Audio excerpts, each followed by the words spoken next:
Well, Tom, I know you've just been watching some of the highlights back there, the winning moment at the end on replay. How good does it feel to watch it back and to have a big smile on your face and be on the end of a really good performance? Yeah, it's obviously a great feeling.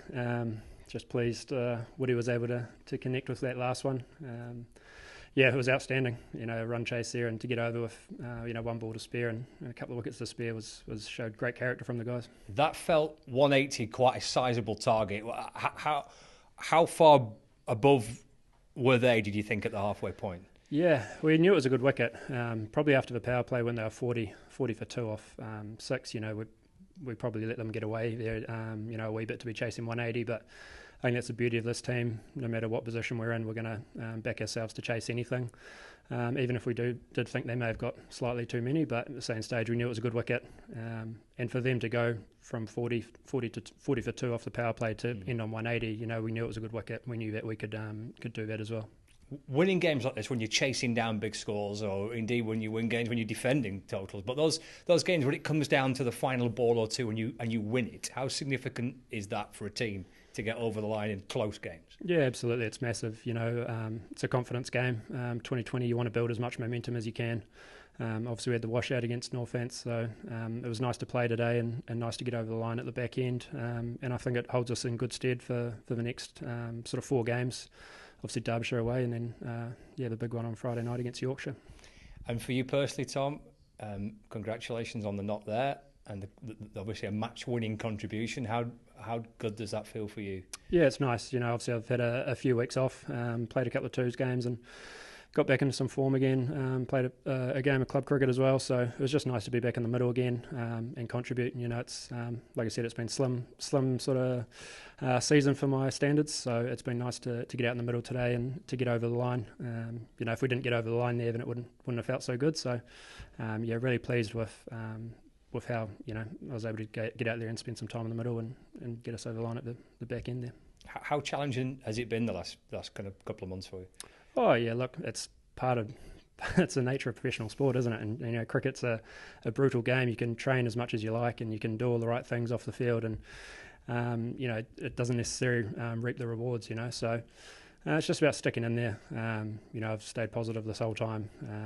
Just doubling down on your own skills and backing the way that you're doing things. So look, it hasn't eventuated on the field, but it doesn't mean I'm not a bad cricketer. It doesn't mean I'm not a bad person. So it just means you've got to keep sticking at it, through thick and thin. So look, I was obviously disappointed to be dropped for a few games there, but at the same time it was warranted as well. So it was pleasing to spend some time out of the first team, go back and get some form under the belt, and then to come back in and contribute was really pleasing. So it's probably the nature of the squad that we've got as well, is different guys can come in and perform. It's a really strong squad that we've got, and it's tough on a lot of guys that miss out. So it's tough to me making those decisions. So at the end of the day, you've got to be performing to keep your spot.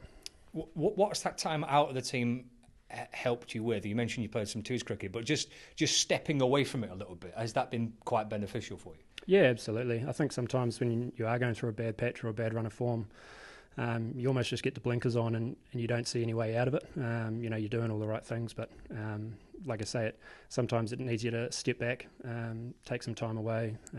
Still training, still in the gym, and still doing all the stuff that you need to be getting ready to perform. It's just nice to get some perspective and have some time out, and then almost refresh yourself before getting back in. So, did it make you even more determined, Tom, to say, look, I lost my place, Yorkshire game, the 2 championship matches. I actually want to make sure I get myself back in this side. Did it almost give you that extra little bit of a kick? Oh yeah, I don't think you need any extra motivation, and when you're playing professional sport and playing for a club like Lancs, the motivation's always going to be there. It's just ultimately sometimes it is a tough game, and like I say, just because you're doing all the right things doesn't necessarily mean that you're going to reap the rewards. So yeah, look, it was almost a bit more of a carefree attitude. Sometimes when you're trying so hard, it actually makes it worse. So it was sort of just trying to relax and go back to being me and me as a cricketer. You seem quite a chilled out type of guy anyway. Does that help actually? To remind yourself it is a game of cricket? Yeah, like it is, but there's obviously big ramifications with it too. It's professional sport. Everyone expects a lot of a club and a lot of us. So we've probably felt that throughout 4 days and this season as well. So you know, because we are a big club, we do expect, you know, plenty of ourselves. So, and it's only right that, you know, we do have a good squad. We should be performing week in, week out. So that is the challenge. You've got a great chance to finish not just in the top 4, but actually in the top 2, haven't you? And try and get your quarter-final here. How big an objective is that?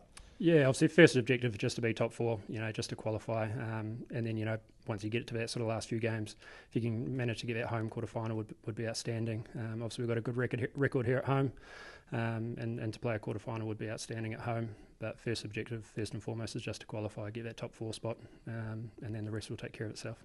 And you obviously missed the match at Yorkshire. They're here next week on Friday night. I mean, that's going to be pretty special. And how determined are you to make sure you keep your place in the side for that one? Yeah, albeit we lost the last game, it was a great spectacle to be watching. And I think if we look back on that game, we actually probably could have won that, or probably should have won that game. You know, so look, I think they're coming to our place. You know, we're going to have the home crowd on our side. We're just going to look to entertain them as much as we can, and hopefully put on a good spectacle. Just because it is the Roses clash, you know, doesn't mean we take it any different. It's a home ground, home game. We want to perform in front of our fans. Cheers, Tom. Well done. Cheers. Thank you. Cheers, Tom. Thanks very much.